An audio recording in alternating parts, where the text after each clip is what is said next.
সবাই বলে যে কোনো পুরুষের বড় হওয়ার পিছনে কোনো না কোনো মেয়ের হাত থাকে। আমি বলবো পুরুষের সাহায্য ছাড়া নারীরাও বড় হতে পারে না। মেয়েদের বড় হতে একজন প্রকৃত পুরুষ পাশে থাকতে হয়।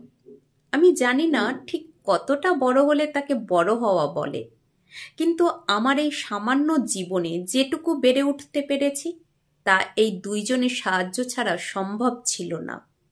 হ্যাঁ, আমার বাবা আমাকে বিগড়ে দিয়েছে। ছেলেবেলা হাত থেকে রান্নাবাটি সরিয়ে মাঠে নিয়ে গিয়ে বলেছে, ছোট, দৌড়া, হাড় শক্ত কর।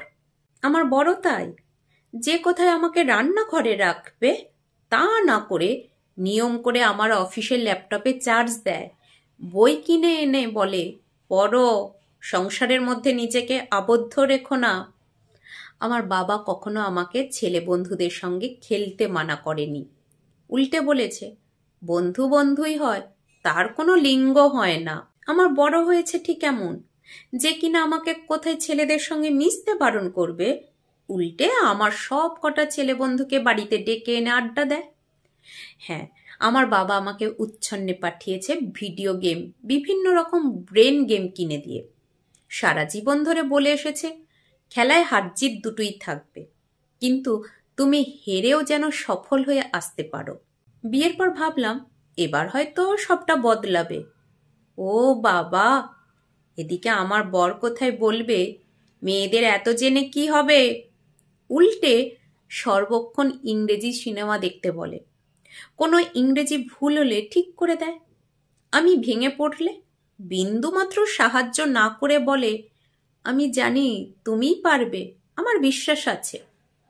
হ্যাঁ, আমার বাবা আমাকে ভীষণ মাথায় তুলেছে, তাই আমি কখনো পড়ে গেলে আমাকে কোলে না নিয়ে বলেছে, উঠে দাঁড়াও, যেখানে পড়ে গিয়েছিলে সেখানে জোরে জোরে পা দিয়ে আঘাত করো, নিজে উঠে দাঁড়াও। আমার বড় কেমন জানি কোনোদিনও বলেনি গলাবাজি করো না, বরং বলে নিজের সঙ্গে অন্যায় হতে কখনো দেবে না, সবসময় প্রতিবাদ করবে, আমি পাশে আছি।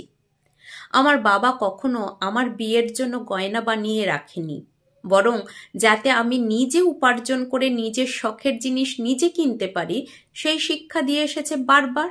অন্যদিকে আমার বর কখনো বলে না তুমি গয়না পরো, তুমি শাড়ি পরো, বরং আমি ঘন্টার পর ঘন্টা ছবি তুললে ও দাঁড়িয়ে থাকে।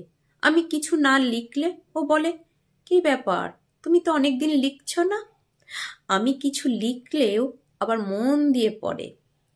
আমার বাবা আমাকে এমন এক আদর্শ দিয়েছে যা আমার রক্তে মিশে আছে, স্বাধীনতার আদর্শ, আত্মবিশ্বাসের আদর্শ।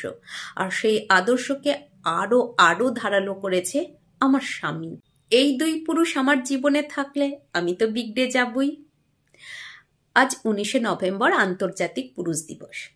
সকল পুরুষদের জানাই আন্তর্জাতিক পুরুষ দিবসের শুভেচ্ছা। তবে হ্যাঁ, সবশেষে একটা কথা বলি, সকল পুরুষ বলবো না। যেসব পুরুষের কাছে মেয়েরা শুধু পণ্য, যেসব পুরুষের কাছে মেয়েদের শরীরটা শুধু ভোগের জিনিস, সেই পুরুষদিকে বলছি, আজ আন্তর্জাতিক পুরুষ দিবসে প্রতিজ্ঞা করুন, শুধু নামে নয়, অন্যদের প্রতি ব্যবহারও পুরুষ হবেন।